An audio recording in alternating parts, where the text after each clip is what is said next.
Hello, my friends. There's a magic trick at the heart of every authoritarian playbook. Did you know that? It goes like this. Take notes. Things are hard. People are scared. And instead of saying, here's the complex, difficult, unglamorous truth about why, you point at someone who looks different, who prays differently, who maybe eats differently, speaks differently, maybe born somewhere else, and you say, them. It's them. It's one of the oldest tricks in human history, my friends. And it didn't get less dangerous just because we learned to do it in high definition. This is Hallmark number 5 of the 11 hallmarks or warning signs of authoritarianism. At the core of my book, How to Save Democracy, the Anti-Authoritarian Playbook. And scapegoating is perhaps the most ancient of all the hallmarks because it doesn't require institutions or laws or even much intelligence. It just requires fear and a target. Here's the formula, and it is depressingly simple.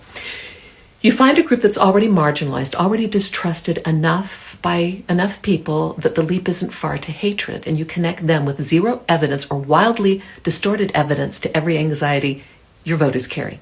Crime, jobs, cultural change, disease, the future your children won't have, and then you make them the explanation, not policy failures, not corruption, not your own incompetence or your own greed. Them. Viktor Orban in Hungary has made an entire political identity out of this. George Soros, Hungarian-born Jewish philanthropist, became the shadowy puppet master, supposedly pulling the strings of migrants and judges and universities and NGOs.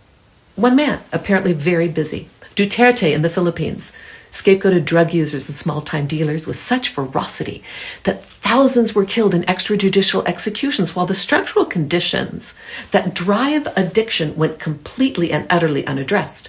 The scapegoat absorbed the blame. The problem remained. And then there's the leader I don't need to name because you know who I'm talking about, who rode into power on the claim that migrants were bringing crime and chaos, despite the cold, hard data that said otherwise. Scapegoat wasn't the point. The fear was the point. Scapegoating does a few things simultaneously. It gives people someone to blame, it solidifies a base, and it gives the leader someone to distract you with so you don't look too closely at what the leader's doing behind the curtain.